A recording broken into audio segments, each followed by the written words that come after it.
প্ৰিয় বন্ধু বান্ধৱীসকল, কুইজিং অসমলৈ সকলোকে স্বাগতম জনাইছোঁ। উক্ত ভিডিঅ'ত শ্ৰীমন্ত শংকৰদেৱ বিষয়ক নিৰ্বাচিত 15টা প্ৰশ্ন আগবঢ়াইছোঁ। প্ৰথম প্ৰশ্ন, শংকৰদেৱে ৰচনা কৰা প্ৰথমখন পুথিৰ নাম কি? ৰুক্মিণী হৰণ, পাৰিজাত হৰণ, অৰ্জুন ভঞ্জন, হৰিশ্চন্দ্ৰ উপাখ্যান।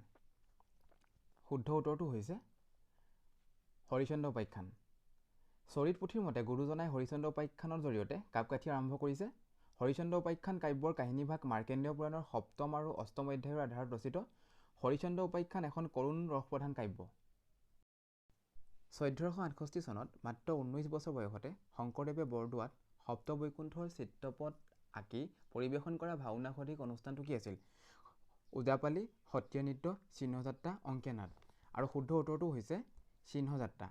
শংকৰদেৱে চিহ্নযাত্ৰাৰ জৰিয়তে অসমত প্ৰথম চিত্ৰ প্ৰদৰ্শনী, বাটনাট প্ৰদৰ্শন আৰু মুকলি মঞ্চৰ ধাৰণা গঢ়ি তুলিছিলে।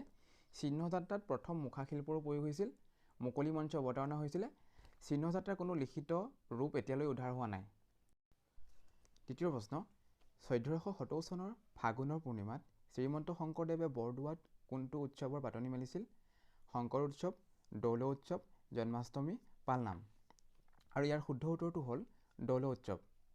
শংকৰদেৱে বৰদোৱাত দেখুৱাই থৈ যোৱা আৰ্হিমতেই পিছলৈ সত্ৰসমূহত এই দৌল উৎসৱৰ প্ৰচলন হৈছিল। এইবাৰ আগবাঢ়োঁ চতুৰ্থ প্ৰশ্নলৈ।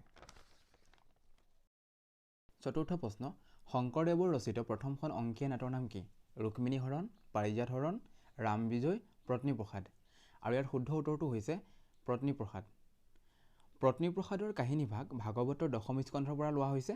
শংকৰদেৱৰ আটাইকেইখন অংকীয়া নাট একাধিক্ৰমে মনত ৰাখিব পাৰি এটা সংক্ষিপ্ত ৰূপেৰে পকা কেৰু পাৰা ৰূপৰ সহায়ত পত্নীপ্ৰসাদ, কালীয় দমন, কেলিগোপাল, ৰুক্মিণী হৰণ, পাৰিজাত হৰণ আৰু ৰাম বিজয়। এইবাৰ আগবাঢ়িছোঁ পঞ্চম প্ৰশ্নলৈ। কোনটো ভাষাৰ লগত অসমীয়া ভাষাৰ সংমিশ্ৰণ ঘটাই ব্ৰজাৱলী ভাষাৰ সৃষ্টি কৰা হৈছিলে? বাঙালী, উৰিয়া, মৈথিলী, মণিপুৰী। আৰু ইয়াৰ শুদ্ধ উত্তৰ হৈছে মৈথিলী।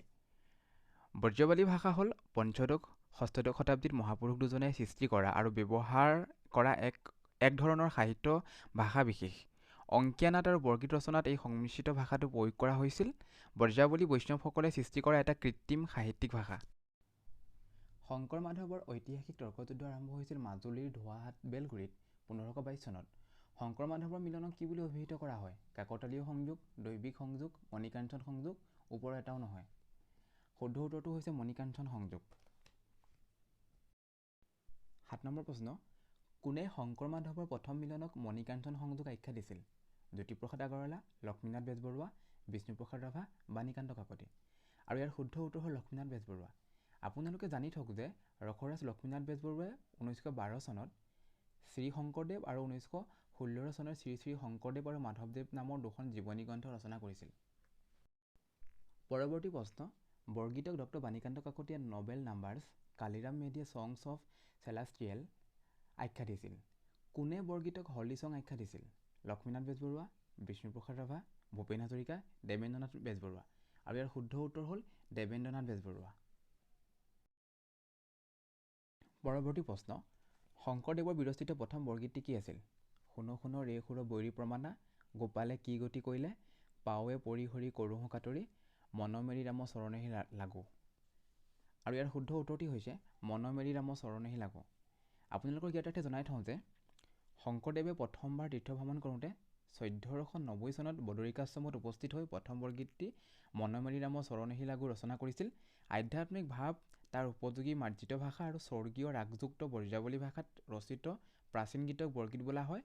চৰিত পুথিৰ মতে গুৰুজনে 12 কুৰি বৰগীত ৰচনা কৰিছিল যদিও কমলা গায়নে নি বনপুৰা জুইত পুৰালে আৰু 35টা বৰগীত ৰক্ষা পৰিল। বৰগীত নামটো প্ৰথম উল্লেখ পোৱা যায় চৰিত পুথিত। মন মেৰি ৰাম চৰণেহি লাগো বৰগীতটি ধনশ্ৰী ৰাগত আছে। গতিকে পৰীক্ষাত কোনটো ৰাগত বৰগীতটো আছিল এনেধৰণৰ প্ৰশ্ন হোৱাৰ সম্ভাৱনা আছে। কোনখন গ্ৰন্থক বৈষ্ণৱ সাহিত্যৰ কীৰ্তিস্তম্ভ আখ্যা দিয়া হয়? দশম, গুণমালা, কীৰ্তন, নামঘোষা। আৰু ইয়াৰ শুদ্ধ উত্তৰ হৈছে কীৰ্তন ঘোষা।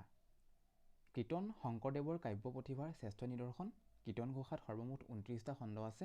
কীৰ্তন পুথিখন জ্যোতিপ্ৰসাদ আগৰৱালাৰ ককাক হৰিবিলাস আগৰৱালাই প্ৰথম ছপাই উলিয়াইছিল।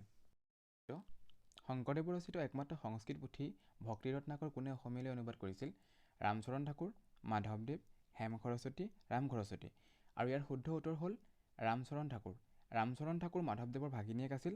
তেখেতেই শংকৰদেৱৰ প্ৰথম জীৱনী শংকৰ চৰিত নামৰ প্ৰসিদ্ধ চৰিত পুথি ৰচনা কৰিছিলে। এইবাৰ আহিছোঁ পৰৱৰ্তী প্ৰশ্নলৈ। ভাগৱতৰ দ্বাদশ স্কন্ধৰ ১১ আৰু কোচ ৰজা নৰনাৰায়ণৰ প্ৰত্যাহ্বানত শংকৰদেৱে কোনখন পুথি কুসুম মাল্য চন্দ্ৰ ৰচনা কৰিছিলে? অজামিল উপাখ্যান, উত্তৰাকাণ্ড ৰামায়ণ, ভক্তি প্ৰদীপ, গুণমালা। আৰু ইয়াৰ শুদ্ধ উত্তৰ হৈছে গুণমালা। গুণমালা হ'ল শ্ৰীকৃষ্ণৰ কীৰ্তন। মাত্ৰ এক ৰাতিৰ ভিতৰত ৰচনা কৰাৰ বাবে গুণমালাক হাতী মাৰি ভুৰুকাত ভৰোৱা বুলি কোৱা হৈছিল। গুণমালা পুথিভাগ উপাসনা কৰাৰ আগতে এজন বৈষ্ণৱে মূৰত লৈ গায়ন বায়নসহ দীঘলীয়া শোভাযাত্ৰা কৰাৰ নিয়ম আছে। পৰৱৰ্তী প্ৰশ্ন। ৰসৰাজ লক্ষ্মীনাথ বেজবৰুৱাই শংকৰদেৱৰ কোনখন ৰচনাৰ বিষয়ে এইদৰে কৈছিল? পুথিখন সঁচা সঁচিকৈ মৌ সনা গাখীৰৰ নিচিনা সোৱাদ যেন হৈছে। ৰুক্মিণীহৰণ কাব্য, বলিচলন, অমৃত মথন, হৰিশ্চন্দ্ৰ উপাখ্যান কাব্য। আৰু ইয়াৰ শুদ্ধ উত্তৰ হ'ল ৰুক্মিণীহৰণ কাব্য। বৰপেটাৰ তাতীকুছিত শংকৰদেৱে মাধৱদেৱৰ সৈতে লগ লাগি শ্ৰীকৃষ্ণৰ জন্মৰ পৰা কংসৰ মৃত্যুলৈকে উক্ত সমস্যাক উপস্থাপন কৰিবলৈ কি মহৎ সৃষ্টি কৰিছিল? কবচ কাপোৰ, বৃন্দাবনী বস্ত্ৰ, অনাকতা কাপোৰ, চেলেং চাদৰ। আৰু ইয়াৰ শুদ্ধ উত্তৰ হ'ল বৃন্দাবনী বস্ত্ৰ। বৃন্দাবনী বস্ত্ৰখন নানা বৰণীয়া সূতাৰে বৈ উলিয়াই শংকৰদেৱে ৰজা নৰনাৰায়ণক প্ৰদান কৰিছিল। মাধৱদেৱে স্থাপন কৰা বৰপেটা সত্ৰত ৩ কুৰি হাত বহল আৰু ৬ কুৰি হাত দীঘলকৈ বৃন্দাবনী বস্ত্ৰ বোৱা হৈছিল। শংকৰদেৱতকৈ মাধৱদেৱে বৃন্দাবনী বস্ত্ৰ ৪ আঙুল বেছিকৈ বোৱাৰ বাবে তেওঁক শংকৰদেৱে বহাৰপো নাম দিছিল। এইবাৰ আহিছোঁ শেষৰটি প্ৰশ্নলৈ। শংকৰদেৱে কোনখন ৰচনাৰ জৰিয়তে কাপ কাঠি সামৰিছে? কেলিগোপাল, ৰুক্মিণীহৰণ, পাৰিজাত হৰণ, শ্ৰীৰাম বিজয়। আৰু ইয়াৰ শুদ্ধ উত্তৰ হৈছে শ্ৰীৰাম বিজয়। শ্ৰীৰাম বিজয়ৰ কাহিনীভাগ আদিকাণ্ড ৰামায়ণৰ পৰা লোৱা হৈছে। নাটখনত দুটা কাহিনী সংযোজিত হৈ আছে। কাহিনী দুটা হ'ল হৰধনু ভংগ আৰু পৰশুৰামৰ দৰ্পচন্ন। এইটো ভিডিঅ'ত ১৫টা প্ৰশ্ন আগবঢ়োৱা হ'ল। আশা ৰাখিছোঁ প্ৰশ্নকেইটাই আপোনালোকক উপকৃত কৰিব। শেষত আপোনালোকলৈ অনুশীলনমূলক প্ৰশ্ন এটি আগবঢ়ালোঁ। ধন্য নৰতনু ভাল শংকৰদেৱৰ জীৱনাধাৰিত এক প্ৰথমখন উপন্যাস। উপন্যাসিক আছিল চৈয়দ আব্দুল মালিক। এতিয়া প্ৰশ্ন হ'ল লক্ষ্মীনন্দন বৰাই ৰচনা কৰা শংকৰদেৱৰ জীৱনাধাৰিত উপন্যাসখনৰ নাম কি? উত্তৰটো কমেণ্ট ছেকশ্যনত দিবলৈ অনুৰোধ জনালোঁ। পৰৱৰ্তী ভিডিঅ'ত পুনৰ লগ পাম। ধন্যবাদ।